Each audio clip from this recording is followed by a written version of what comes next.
I'd like to, first of all, thank Nalanda Buddhist Society for inviting me for this talk this morning.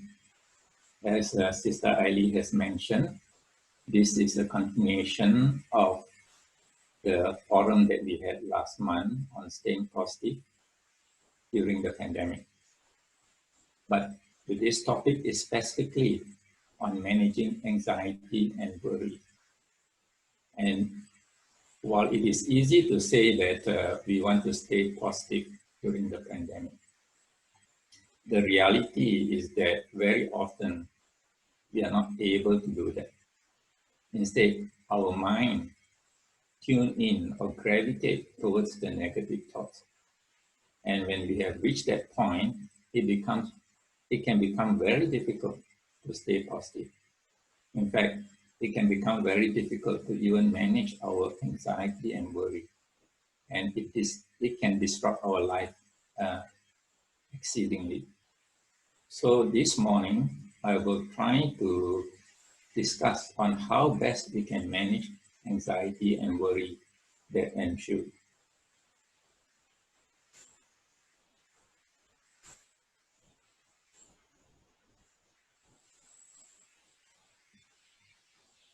Okay. Now, as you know, anxiety and worry is one of the 5 hindrances. And they are called hindrances because they hinder our mind from staying calm and clear. And without a mind that is calm and clear, it is often very difficult to sort out any problems that we have. Right? Now, apart from restlessness and worry, the other 5 hindrances are sense desire, ill will, sloth and torpor, and skeptical doubt about the Dharma. But today we will focus on restlessness and worry, or anxiety and worry. Anxiety and worry, once we get to that point, it means that we are suffering. We are in a state of dukkha. Right? And it is not the dukkha, it is often not the dukkha that we get from physical pain, from birth, aging, illness, and death. Rather, it is a dukkha that we get from our mental pain, from not getting what we want, or from what we perceive to be getting what we don't want. Right? So it is a mental suffering, basically. But it can arise from worries about physical suffering as well. Right? If you have attended the forum last month, you would have remembered Brother Benny Liao talked about the Salatta Sutta, where he mentioned there are 2 kinds of pain, physical pain and mental pain. And he said that while it is almost inevitable that all of us will suffer physical pain, it is not necessary so for us to also suffer the mental pain. So we can say that pain may be very real and unavoidable, but suffering is optional, right? Now, it is easy to say that, but for most of us lay people, it is almost impossible to peel ourselves away from these 2 layers of pain, because when one comes, the other automatically follows. What we really have, actually, what we would really like to have is to be able to deliberately pay our attention to positive thoughts and thereby experience desired outcome or good experiences. Unfortunately, our untrained mind, our mind within us already have very set mental habits that automatically place our attention to negative thoughts. And in that, we end up with undesirable outcome and experience. Right? So I want you to remember this word mental habit, because we are going to introduce this concept and explain a little bit about mental habits as we go on. But first, let me just share with you these definitions of fear and hope. Someone once told me that hope is expecting what is desirable to happen. Fear is expecting what is undesirable to happen. So basically, you can see that the two definitions are quite similar. The only difference is in what we focus on to happen, right? If we focus on what is desirable, then we have a feeling of hope and motivation. On the other hand, if our mind focuses on what is undesirable to happen, then fear arises. And with that fear comes anxiety and worry. You will notice in this definition also that fear, anxieties, and worries are the result of projecting our mind into the future, expecting something into the future. It is not a pain that we get by reflecting on past things or keeping our mind in the present moment. In fact, if you have gone through a lot of meditation retreats, you will have already heard from your meditation teachers that if your mind is focused in the present moment and accepting that present moment, there will be no fear, there will be no pain, there will only be peace in your mind. Right? The only time we suffer is when our mind is either too far back to the past or too far forward into the future. So, what causes anxieties and worries basically is the fact that our thoughts are focused on negative outcomes. Therefore, we get fear and they are manifested as anxiety and worry, which means that our problem is our inability to focus on what we want, on what is desirable for us to experience. But not only that, we also have these other mental habits where once we focus on something negative, the mind proliferates, meaning it starts to expand on that negative thoughts. It adds a lot of drama into it. And the more it adds, the worse it becomes. So in the end, what we end up with is a mind that is totally full of gloom and doom, anticipating the worst outcome possible. And that is why we suffer with fear, anxieties, and worries. In short, it is an undesirable mental habit that we have. One that, if we are able to change it, can drastically improve our quality of life mentally.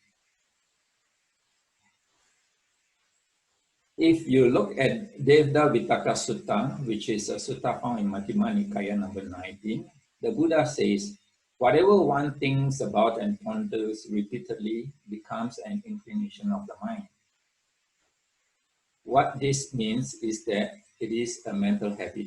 And mental habit comes about because we repeatedly think about something. So much so that eventually it becomes a habit that we do automatically. Now, mental habits are useful, but there are also mental habits that are unuseful or even harmful to us. So the first thing to do is we need to be able to recognize our mental habits and differentiate whether they are harmful or not. If they are useful, we leave them alone. We only want to deal with those that are harmful or are unhelpful to us.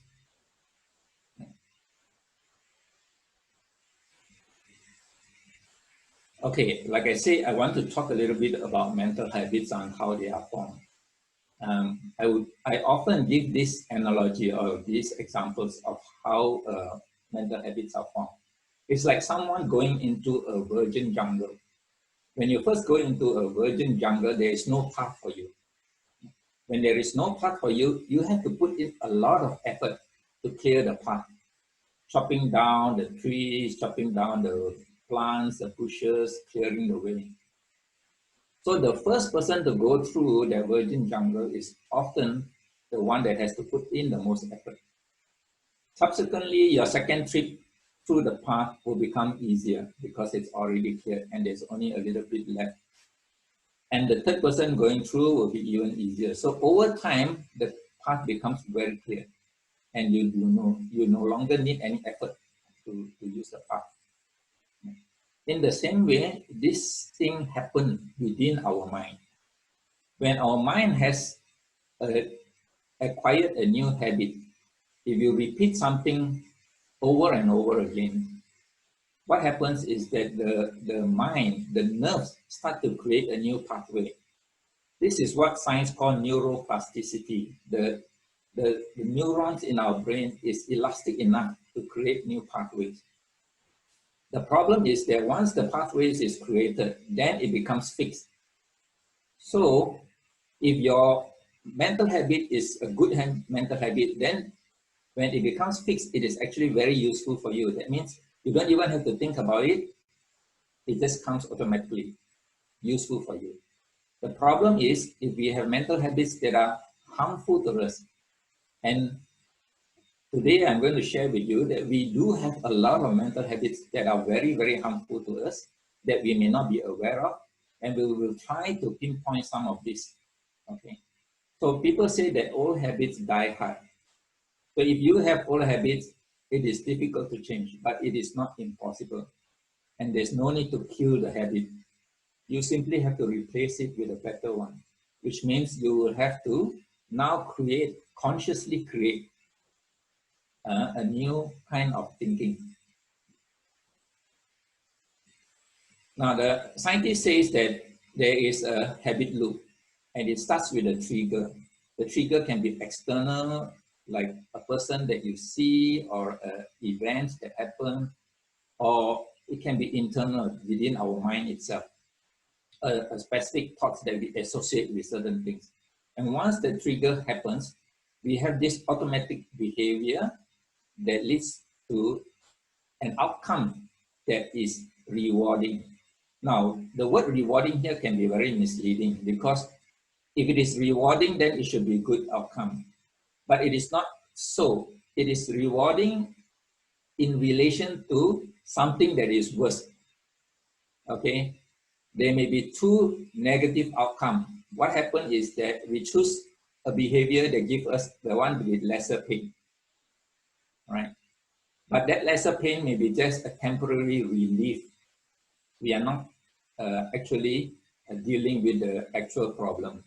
Okay, but I don't want to go deep into the habit loop, but what I want to point out here is that we must be able to recognize that there is a space or a gap between the moment when you get the trigger to when the automatic behavior starts. Okay, now this space, this awareness of this space is very important because this is where you can do something about it. This is where you can have a choice. But in order for you to see this space, require a mind that is calm and clear and focused. So you need a mindful state of mind. Huh? Your mind has to be very mindful about it. Now, in the automatic response that you get when something is triggered, there are three different ways that you respond. One is a fight, meaning we go towards what we are fearful of, we face it. And in this way, there are also two approaches. One is confrontational, the other one is compassionate. Okay. Now, there are differences in whether we are confronting it or we are looking at it compassionately. Confrontations also connote a certain level of hostility and resistance to what we are facing. Whereas compassion doesn't have that. Compassion means we accept what is and allow it. We just watch non-judgmentally, right? And that is the kind of response we want to train ourselves to have. The second type of response is a flight response. We run away from it. We try to avoid it. Our system has this ability to deny reality. Okay, look at Donald Trump in the United States denying the pandemic and see the disasters the whole country has to suffer for it. Okay, so denial can be a coping strategy, but it is very often not a very wise coping strategy. Okay. The third response is freeze, not able to respond at all. I'm sure some of us have experience being asked to speak in public and going up and suddenly face the crowd and freeze. Okay, I don't know about you, but I have that experience before. So I know this is also a third response. But what we want to do in our mental habit is to train ourselves to face whatever is there compassionately, with acceptance. The other concept I want to share with you before we go into the strategies of how to deal with our emotions and thoughts is this concept of nutriment. This concept is also found in the sutta, but it is rarely mentioned or elaborated upon. But it is a very important concept. The Buddha says all beings subsist on nutriment. This is found in Anguttara Nikaya 10.27. What it means is that everything that exists needs food. So physical body needs physical food, right? If you want your body to be strong and healthy, you need to feed it with the appropriate healthy food. Otherwise, if you starve the body becomes weak. The mind is also the same. If you want to make the mind strong, you feed it. If you want to make the mind weak, you starve it. But there is a difference with the mind as with the body. With the body, if you feed the body with toxin or something harmful, the body dies. On the other hand, if you feed the mind with something toxic, a negative thought, the mind doesn't die. In fact, what it has is a stronger negative mental habit. Okay, so this concept is important because now we realize that in order for us to create new mental habits, we have to starve the old ones that are not useful to us and feed the new one. This is how we strengthen our mind and create new mental habits that are useful to us. Because whatever we feed grows. And when we pay attention to our mental object, we are actually feeding it with energy. Right? So we feed it with energy, we validate it, we make it stronger. Therefore, it is very important for us to see what it is in our mind that we are feeding. Right? I can give you another example, which is two tigers in a cage. This is an old story. There was an old man and his grandson. And he kept two tigers in his home, caged in the cage. One tiger is called love. The other tiger is called fear. Right? And these two tigers are constantly fighting each other. So the old man says they are constantly at loggerhead and fighting each other. And the young boy asked the grandfather, he says, "Grandfather, which one will win?" And the grandfather answered, "The one I feed." You see, the one he feeds will be strong. The one he starves will be weak.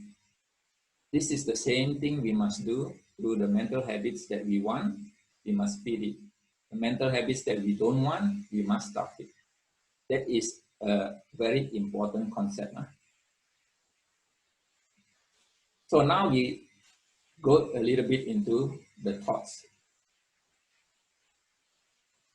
In Devda Vitaka Sutta, the same sutta that we mentioned just now in Majjhima Nikaya number 19, the Buddha actually says that there are two types of thinking, unwholesome and wholesome thinking. Wholesome thinking are motivated by non-sensuality, non-ill will, and non-harmfulness.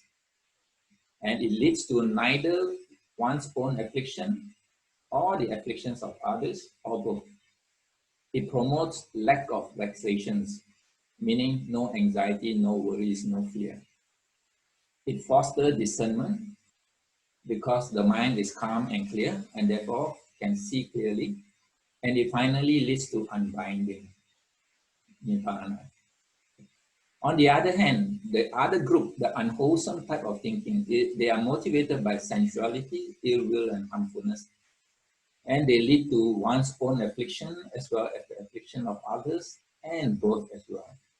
And they promote vexation, fear, anxiety, worries. And they obstruct our discernment, our ability to stay calm and clear. And it does not lead to unbinding. Right?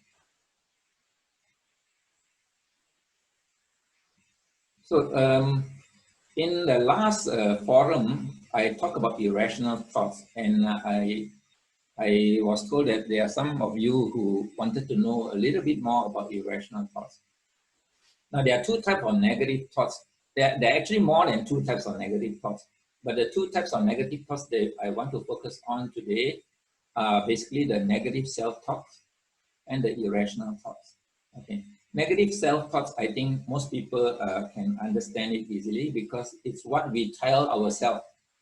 Oh, I'm unworthy, I'm bad, I'm incompetent, I'm a loser, I'm a failure, I don't deserve this and that. We often have this negative self-talk.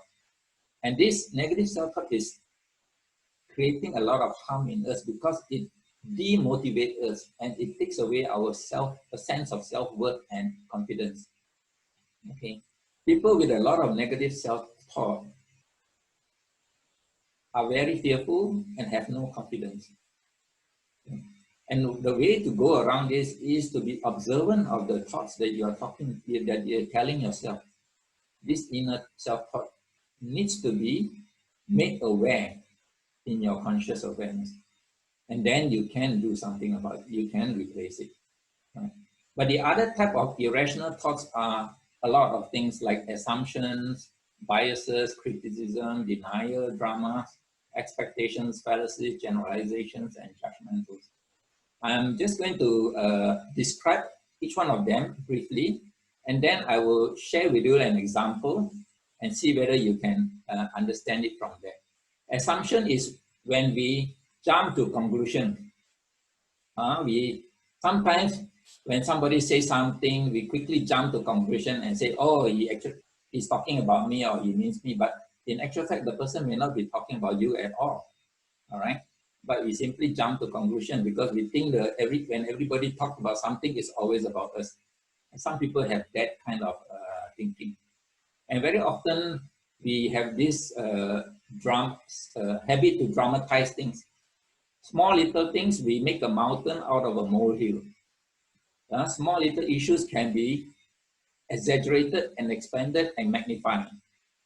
Okay. Expectations are usually referring to the kind of expectations that are over and above reality, more than what it should be. Fallacies here, we are talking about fallacies in thinking. Logical thinking process is faulty here.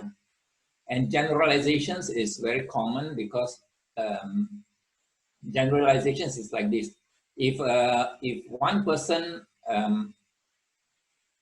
is unkind to you or is bad to you, and that person happens to be from a different race, then you generalize and say, oh, that people from that race are all like that.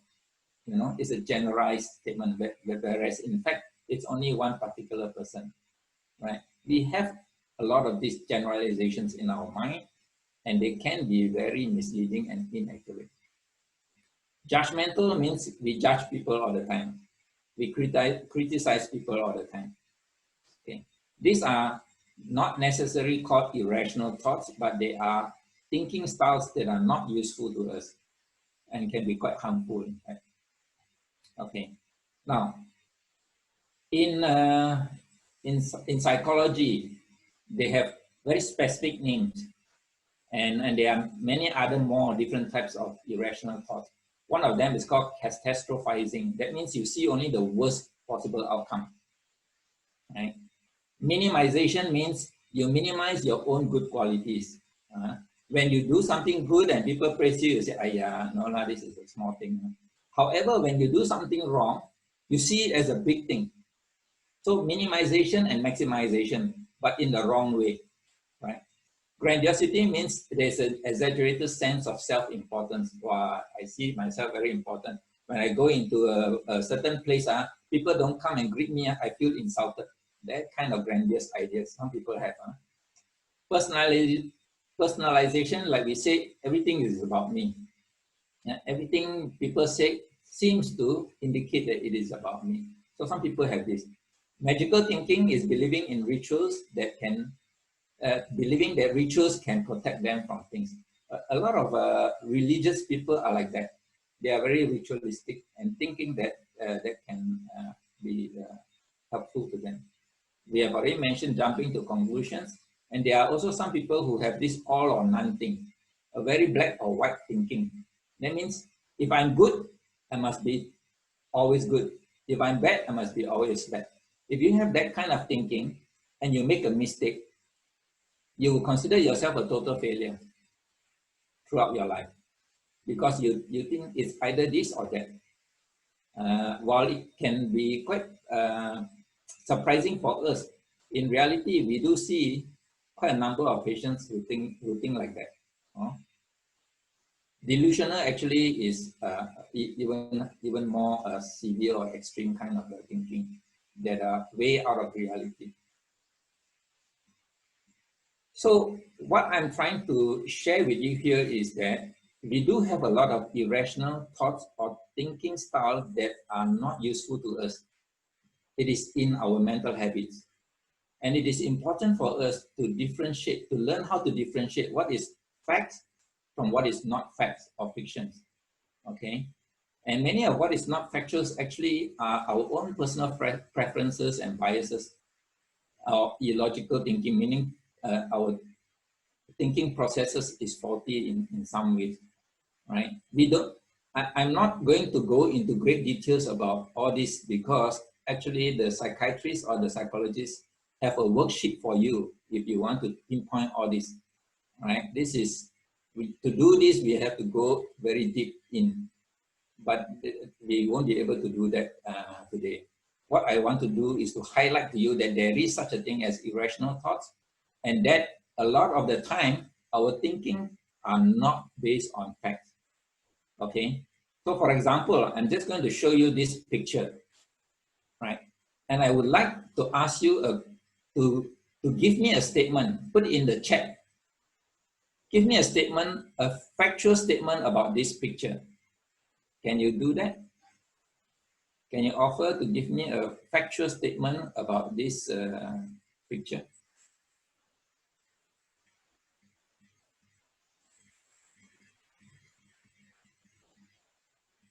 I'd like to take a look at the chat.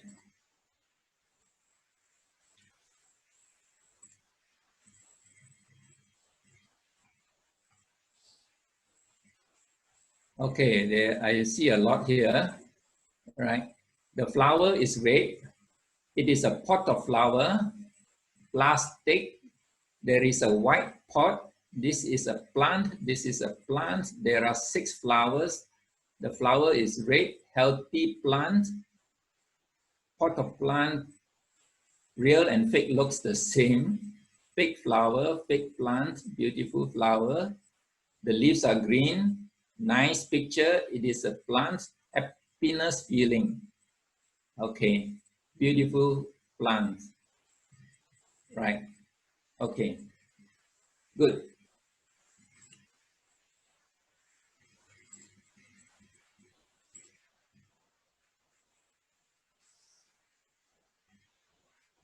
So I would like to just quickly come back here. Right. From all these statements, I'm quite pleased to see that most of you are quite aware of what is factual and what is not. But look at it this way. Is this a fake plant, a plastic or not? We cannot know for sure, although the picture looks like it is fake. In reality, it may be actually a real plant.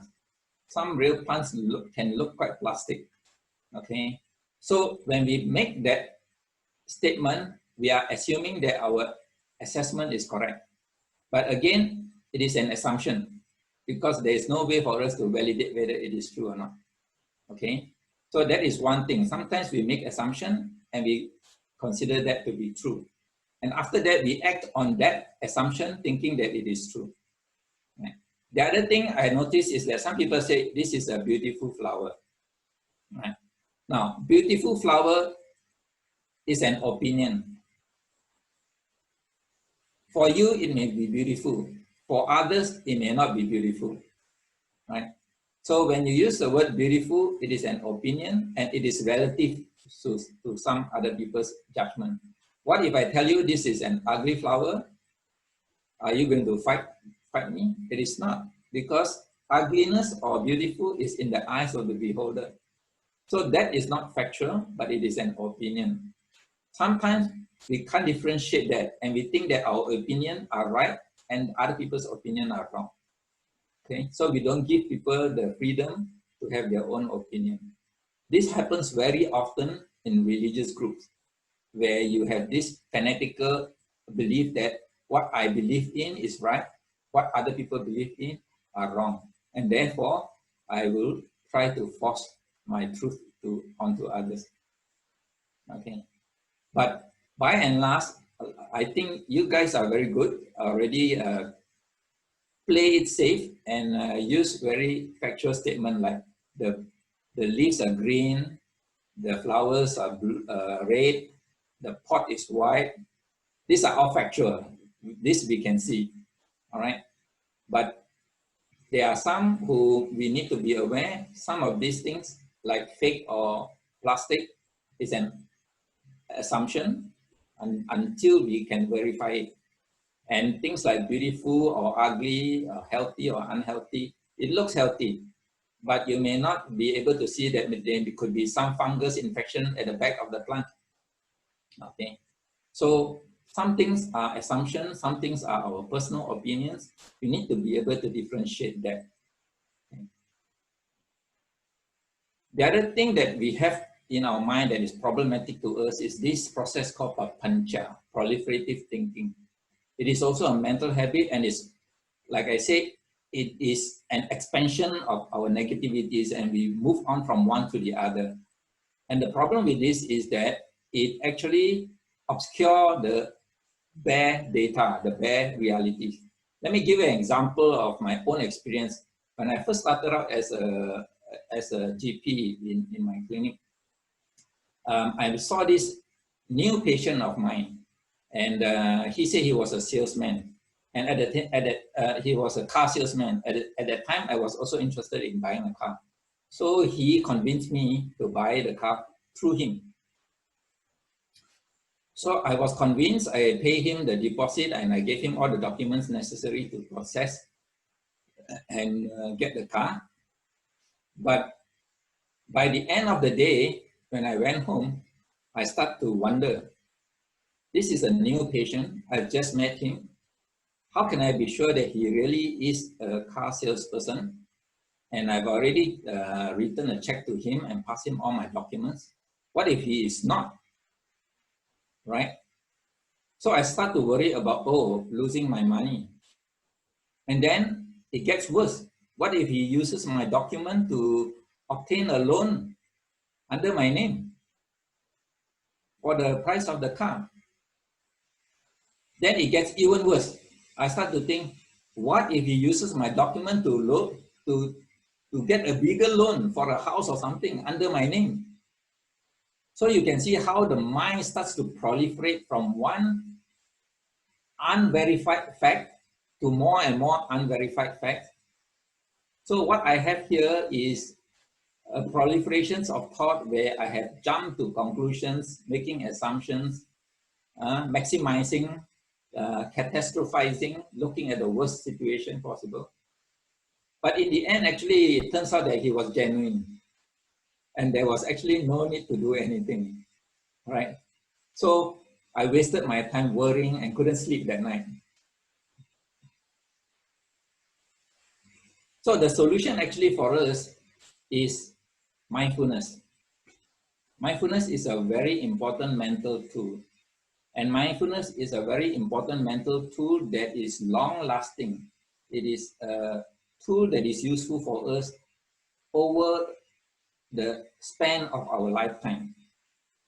It helps us if you want to transform ourselves, and it is helpful to us if you want to develop yourself spiritually.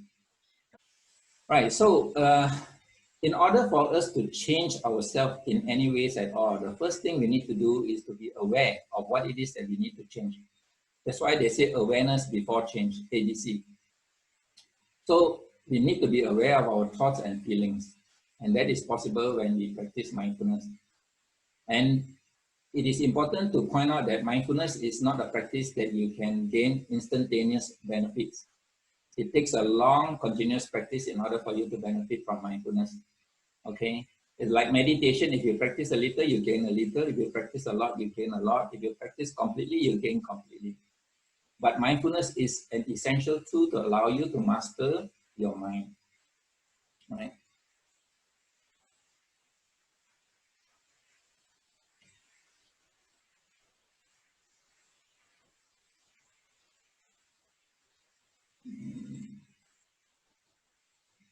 Okay. So, when is the best time to plant a tree? The answer is 20 years ago. And when is the second best time to plant a tree? The answer is now. Why 20 years ago? Because if you have planted a tree 20 years ago, you will be able to enjoy its shade right now. But if you haven't, now is a good time to plant.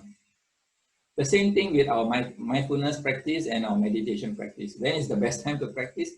Probably 20 years ago. Then we would have benefited. But don't worry, if you haven't practiced, then the second best time is now. So we want to do that. Right. Now I want to just quickly go through this practice of mindfulness because I think most of you are aware already, but I want to point out a few things on it. Mindfulness means bringing our attention inward, not outward, to our body, feelings, or thoughts. And to be aware of the object that we are supposed to pay attention to. And to do this by allowing whatever that arises to be okay. We are not going to fight it, we're not going to resist it, we're just going to allow it to arise. So we look at it non-judgmentally, okay? And then we try to investigate the experience. So what we are doing when we do that is we are changing mental habits because our old mental habits, our daily mental habit is always looking outward for problems and solutions. We think everything that happened to us is because of things outside of us. When in fact, the reality is that everything that happens to us in our experience is what is happening inside our mind. We also train ourselves to focus. Therefore, we train our scattered monkey mind that we have on a daily basis to a mind that learn to be more and more focused. And this ability to focus is very important. Like we said earlier, it is because of our inability to focus on what we want. That is why we have a lot of anxieties and worries. Okay. The third thing is we are changing our old habit of resisting the uncomfortable feeling that arise by allowing. So it's a new, different mental state, changing from a state of resistance to a state of allowing. And also from a mind that is judgmental to a mind that is non-judgmental. Basically to a thinking mind to one that is simply watching passively. Again, a good reminder is what the Buddha has said, whatever one thinks about and ponders repeatedly becomes the inclination of the mind. So with this mindfulness practice, we are changing a lot of old habits that are not serving us. The benefit of mindfulness is, of course, the ability to focus better so that you can place your attention wherever you want it instead of automatically running away to some negative thoughts. It brings calmness and clarity to the mind and concentration. Okay. So, some strategies to manage emotions. Now, like I said, mindfulness practice is a long-term strategy. It is useful for your personal transformation, to transform your negative emotions, as well as to have greater insight into your thoughts. But sometimes, or for a lot of us who may not have been practicing mindfulness for a while, or who have not practiced at all, we need some quick fix to our anxieties and worries. So for that, what we can do is the importance of pausing each time we feel something negative. Okay, pausing is to find that space in between the trigger or the stimulus and your behavior. Okay, there's this practice called anchoring, which is a term borrowed from the NLP or neuro linguistic programming. Anchoring is basically the process of associating physical sensation or physical gestures or action with a mental state, with a specific mental state. Okay.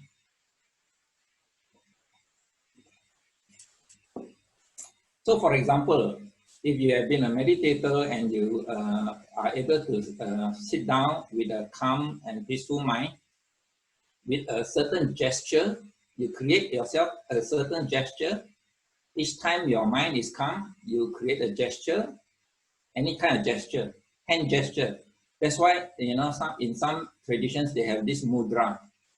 This gesture, you associate it with that feeling of calmness and peace. And when you do this repeatedly over time, next time when you want that calmness to appear immediately, you only need to make that gesture. And the mind will start to calm down. This is the same kind of technique that the sport coaches use. You know, they get their boys to say, yes, yes, yes. That gestures, although it seems very normal, is actually associated with a feeling of confidence, you know, ready to fight the other team. So this is called anchoring. For a lot of people, a simple way to anchor ourselves when we get negative emotion is simply to take a deep breath and slowly breathe out. Take a deep breath, slowly breathe out. Okay. When you do this a few times, you start to gradually associate this gesture with a sense of calmness or slowing down your thoughts and making your mind more aware and more alert. Okay. Now, when you do that,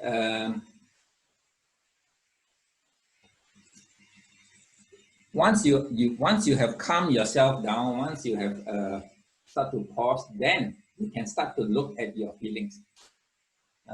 Look at your feelings, learn to recognize your feelings. You don't have to, you can always start with a very vague description of your feelings, positive, negative, neutral. But over time, you will be able to recognize and be more specific with describing your feelings, whether it is anger, whether it is fear, whether it's anxiety, whether it is a sense of doom or things like that. Okay. And the important thing is not just to recognize the feeling, but also to allow the feelings to come up without resisting. All right. In the beginning, allowing it to come up without resisting can be very counterintuitive because we are already used to this habit of always resisting what we don't like. But over time, with practice, it becomes easier to allow. All right. And allowing trains us to become more accepting to the feelings. After that, then we can start to look at our thoughts and look at it from a non-judgmental point of view. Okay, right. But these are all meditation practices that I think some of you already know. What I want to say is that Venerable Thich Nhat Hanh sort of give an example of how to practice mindfulness. And he used the analogy of a mother attending to a distressed baby. Say this mother is at the kitchen doing some cooking or whatever, and the baby is in the living room. Okay, then suddenly the baby starts to cry out in distress. What does the mother do? The first thing she will do is to put down everything that she is doing at the kitchen and walk towards the distressed baby. And when she walks towards the distressed baby, what is the next thing that she will do? She will pick up the baby and pacify the baby. Okay. Only when the baby is pacifying or settled a bit, then she will try to see what is the cause of her distress. Right. This is the same thing we do with our mind. Okay. When we get a distressful mind state, the first thing to do is to put down everything that we are doing and look inward, go towards the distress. Okay. And the first thing we do when we reach the distress is to pacify ourselves, embrace it, allow it, be kind to it, be compassionate to it, pacify it first. so that the negative feelings subside or reduce. Only then should we start to investigate. Because if we are distressful in our emotion, it is hard to investigate anything because the emotional distress is too much. So the first thing to do is to overcome that distressful emotion. Right? And Venerable Mingyo Rinpoche has a different analogy where he says that imagine that you see a very rapid river and there's a boat in the river, right? Now, if you are standing by the bank looking at the boat in the river, you will not feel that distress, and therefore you can observe and investigate what is going on. On the other hand, if you are in that boat, you are not going to be investigating, you are going to try to survive in the rapid river. So you'll be too busy to be able to investigate, right? So the same thing is, the lesson here is that we must first calm our emotion, be mindful, embracing it, be compassionate towards it. Then only we will, once we have gone through that, then we can start to investigate.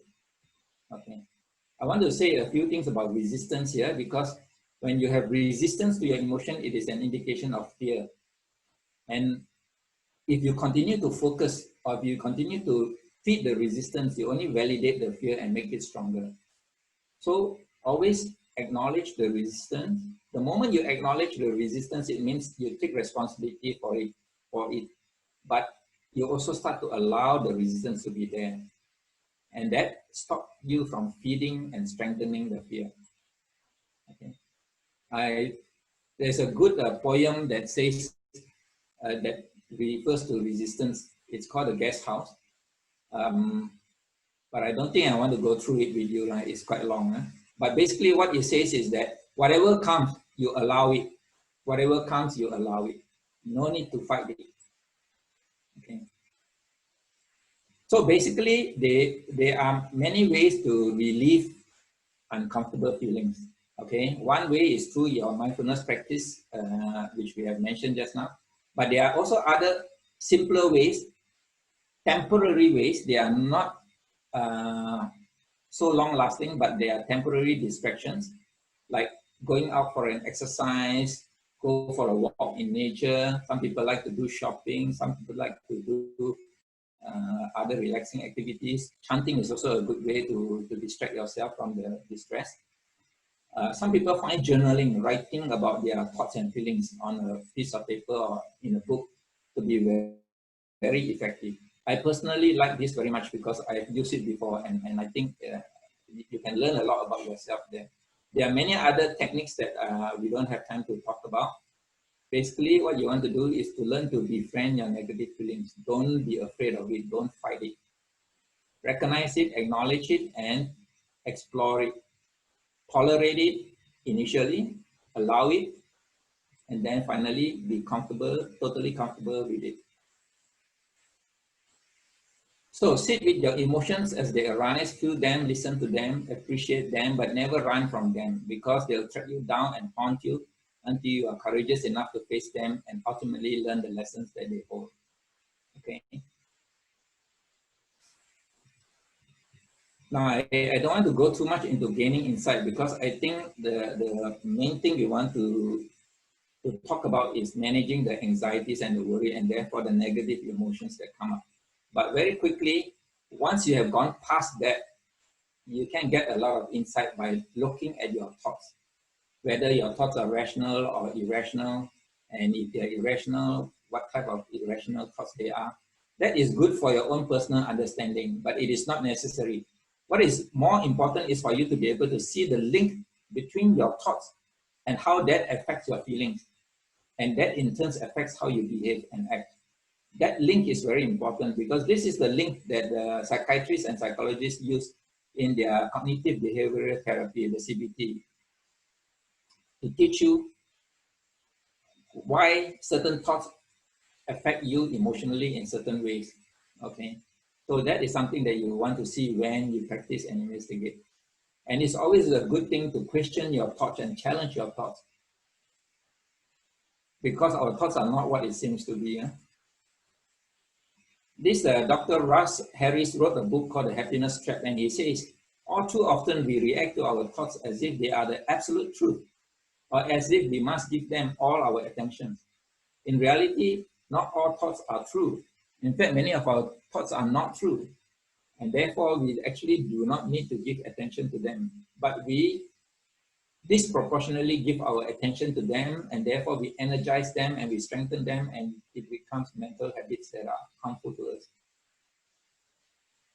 Not all thoughts are equal, so you don't have to give them equal weightage. Some thoughts you can just ignore, some thoughts you don't have to deal with at all. Just drop them if you can. I don't want to go into these suttas, which I have mentioned in the Q&A in the forum. But basically, I want to point out that the Buddha has also talked about how to manage negative thoughts. And you can see this in this sutta in Majjhima Nikaya number 20. I think it is useful to read it and learn. So when your mind is agitated, the first thing to do is pause and acknowledge that you have an anxious mind. Allow the anxiety to be there, no need to fight it, no need to resist it. You can visualize yourself feeling calm, you can challenge your thoughts, or you can try to think it through or change your focus. Okay, these are the basic steps. One last word about thoughts, about worries. Scientific studies have shown that 85% of what we worried about never actually happened. And the remaining 15% that did happen, out of that 15%, only about 3% can be considered as serious. The other 12%, which constitute 79% of the remaining 15%, are things that we can handle. They are not as serious as we think. So basically, 97% of what we worry about is nothing more than our fearful mind punishing us with a lot of exaggerations and misperception. So when we worry, we actually waste a lot of our time, because 90% of the time we don't have to worry. Okay. And lastly, again from Brother Benny Liao, a quote from Shantideva: if the problem can be solved, why worry? And if it cannot be solved, worrying will do you no good. Okay. So with that, I end my talk. If you have any questions, I will be happy to answer. Thank you, Dr. Ong. Sadhu, sadhu, sadhu. Many of us would be able to relate to the irrational thoughts listed out, as it has happened many times in our minds as well, but that we suffer from holding on to them. We are reminded that whatever we keep doing will become a habit, including our thoughts, and we need to be mindful so that we can strengthen mental habits which are useful and replace those which are harmful. Dr. Ong, we have a few questions already in our chat. Let me read them out for you. The first is from Brother Yao Sing. Dr. Ong, how do we let go of our subjectivity to achieve mental ease and feasibility? Sorry, can you repeat the question? Let me repeat that. Yeah, how do we let go of our subjectivity to achieve mental ease and feasible? And feasible. I think maybe. I don't quite understand the questions. Can the person who questioned it please rephrase it or explain what he or she wants? Okay, so maybe Brother Yao Sing, you can rephrase it and put it in the chat group. There's a second question from Sister Megan. She would like to ask about why do people who are severely stressed or depressed hurt themselves? Is inflicting physical pain a way for them to release their mental pain? Yes, this is often sadly very true. Between physical pain and mental pain, many people feel that many people actually prefer physical pain to mental pain. That's why they physically inflict themselves, because physically inflicting their own pain takes them away from focusing on the mental pain. Okay, that is why you have people who are depressed, who are so emotionally painful that they are willing to cut their hands or hurt themselves physically, because it is a way, it's a distraction from the mental pain. And it is a harmful way of coping with stress.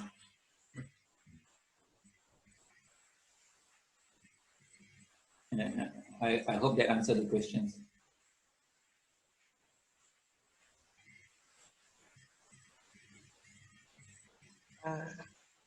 Yes, it's a mental way of coping with stress.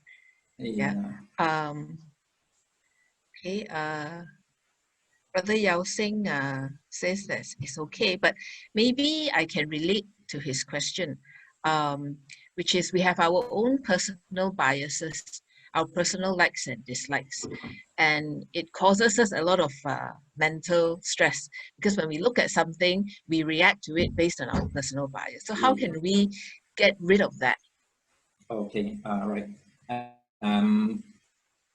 In any kind of distress, the source of the distress is always a thought. Okay, so when you feel distressed, if you are mindful, if you are able to look at, go backward and see what was the thought that gave rise to the emotional distress, then you will at least be able to understand the cause of your distress. Then the job is to basically replace our negative thoughts.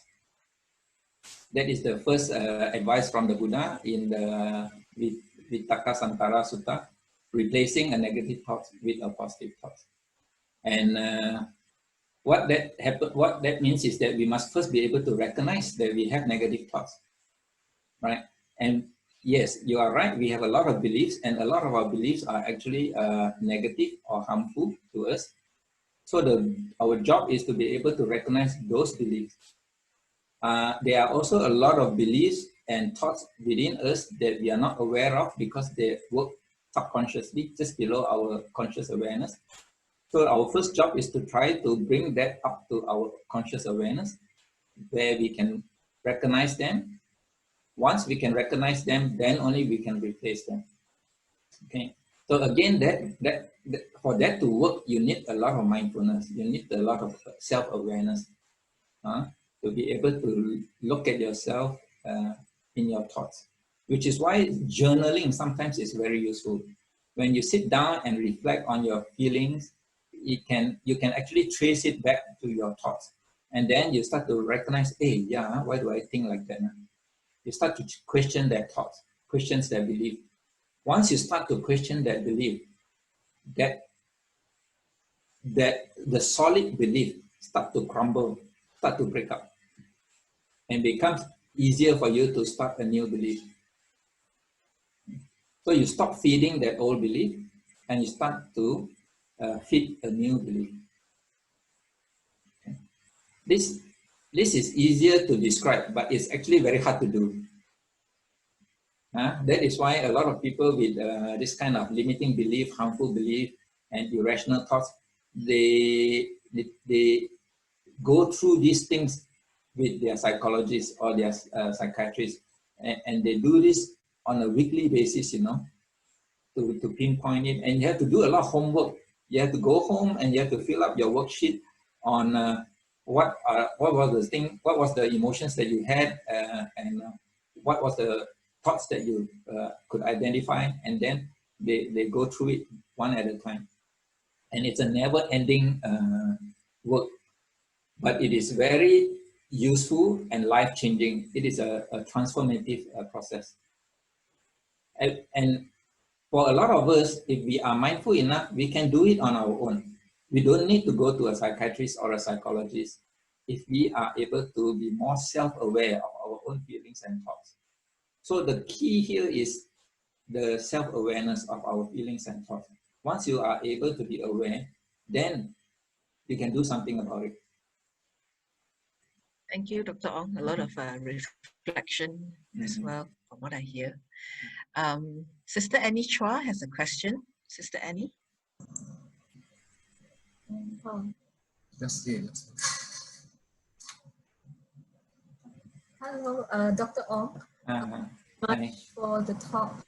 I want to ask you a question about planning. When we are planning to do something which we perceive as very important, for me, I think a lot and sometimes overthink in anticipation of what may go wrong or what may not. So is that also like a kind of mental proliferation? Is there any mental proliferation that may actually be useful or necessary? Because sometimes it's really quite hard. Yeah.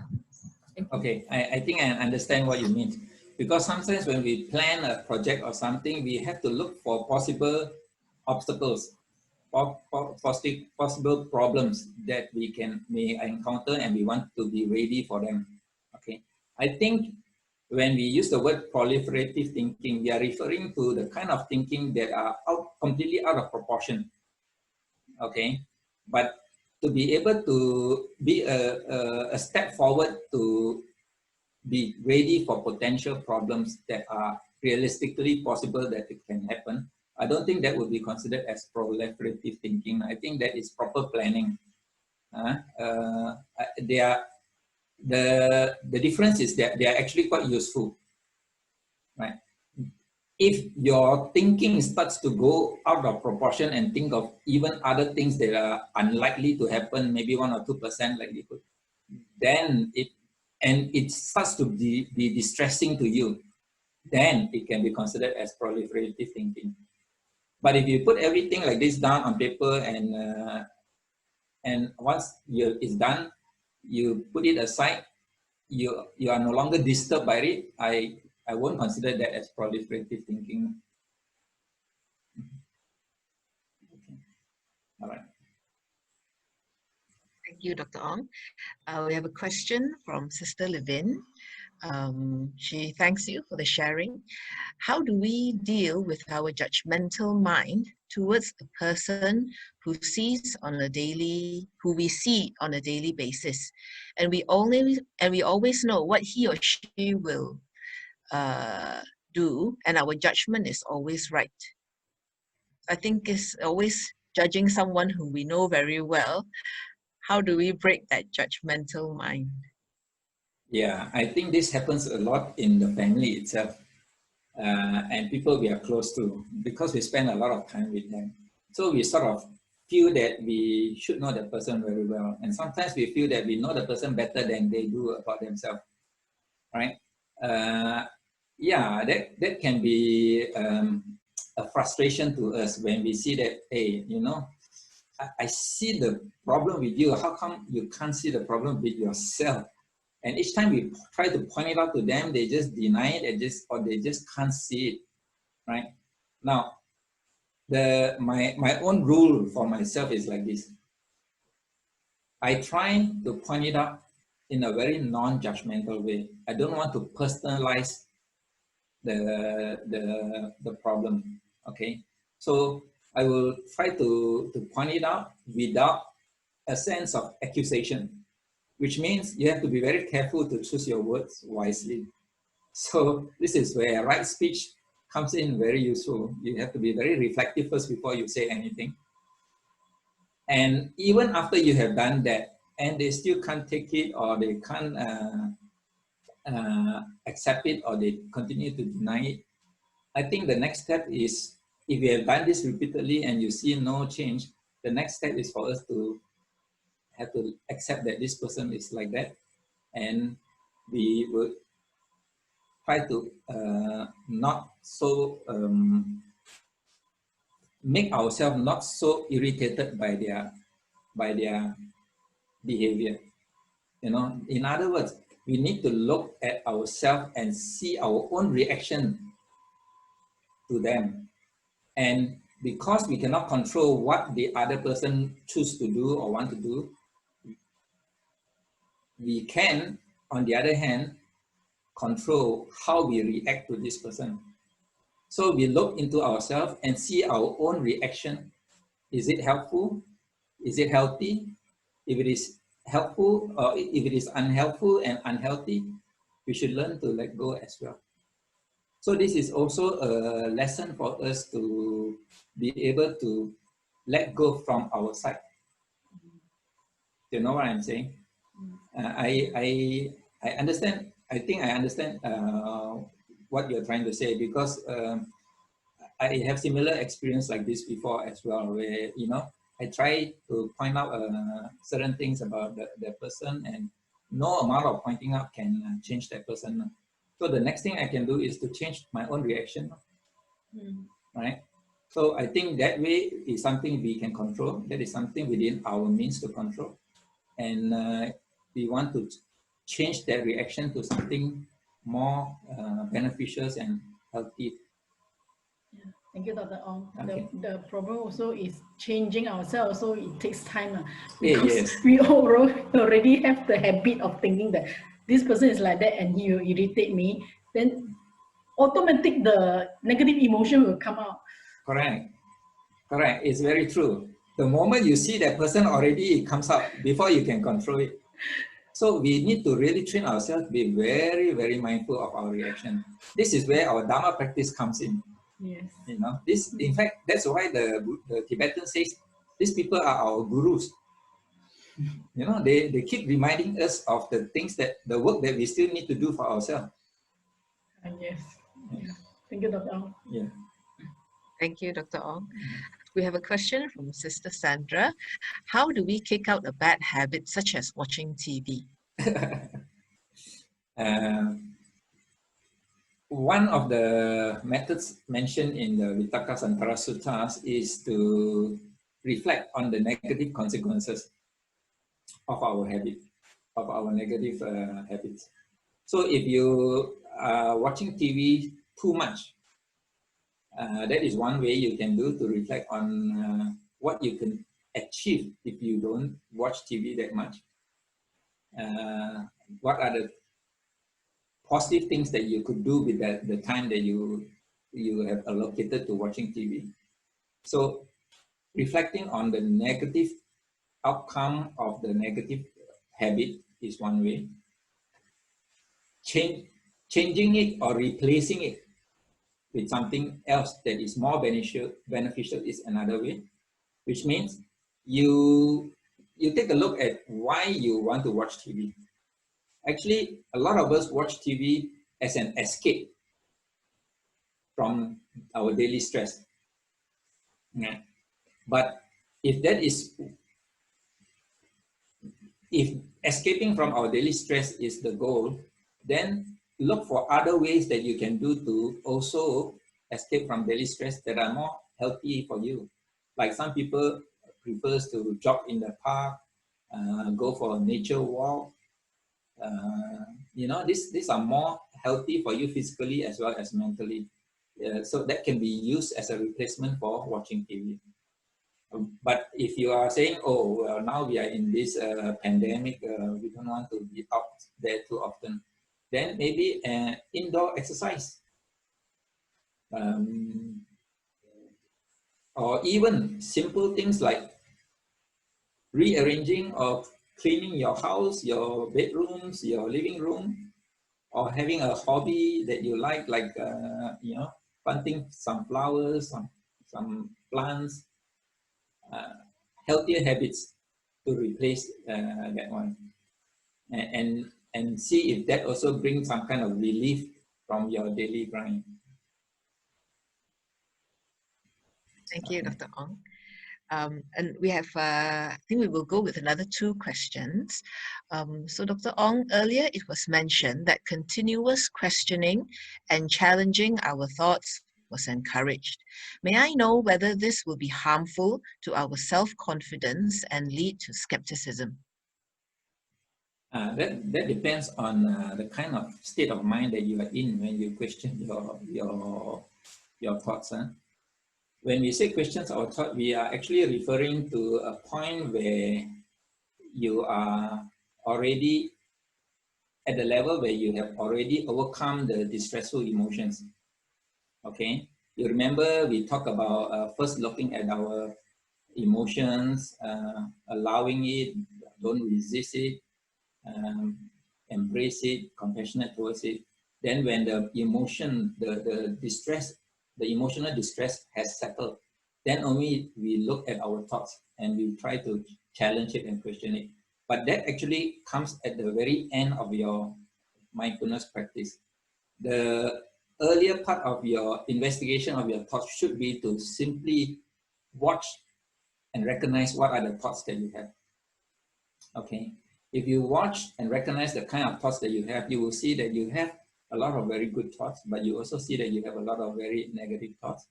And you will see that there are a lot of beliefs, and some of these beliefs are serving you well, some of these beliefs are not serving you well. In fact, some of these beliefs are downright harmful to you. Okay. And this is what we meant by challenging the thoughts, the beliefs. You start to recognize the beliefs that are not doing, not serving you, that are harmful to you, and you challenge that. Okay. Okay, of course, there's another level where you look at the thoughts itself and challenge the reality of your thinking. But I don't think we should go to that level unless you have a lot of spiritual maturity, right? Because once you reach that level, you're talking about existential questions, okay? And that is a lot deeper. That kind of questioning and challenging is a lot deeper. And you should do that only when you have already settled all the other more day-to-day kind of irrational thoughts. Okay. So don't jump straight into too much into existential questions like that, because then you start to challenge your very own purpose or existence in life. If you have not had that kind of stability yet of your mental state, going straight into that kind of existential questions can be have a very negative outcome. So I wouldn't encourage people to jump straight into that first. In fact, the thing to do is, I know the goal of our Buddhist practice is actually to go through the self and come out the other side of the self to see that there is actually no solid self. But in order to do that, you don't jump from this end, one end to the next straight away. You actually have to go through a process where you have to, in fact, strengthen the self first, stabilize the self first, before you can start to go through that and ask existential questions, right? Otherwise, you will have issues. So don't be too hasty in that kind of questioning. Thank you, Dr. Ong. The last question. Some children, they do not have concerns on their duties. For example, they do not show concern on their homework, but they spend a lot of time gaming. May I know, is it healthy to put some stress to these children to push them to change their behavior? For example, make them more anxious if they fail in schooling. Thank you. Okay. I know the present way of thinking is never to stress our children. But I grew up the old school where my parents actually stressed me, right, to achieve. So I think the real solution is a balance. You cannot totally don't give stress to your children, okay? Why? Because we need a little bit of stress to motivate ourselves. And not only that, we need to be able to learn to cope with stress. Because our life will be stressful. Their life in the future will be stressful. We need, therefore, to learn to cope with stress. So to totally shelter them and protect them from stress is not the solution. In fact, to me, it's very harmful. In the end, they grow up, they don't know how to cope with stress, even small stress. So a little bit of stress given at a level where they can tolerate it is the best kind of stress. Okay, so to me, you have to strike a balance.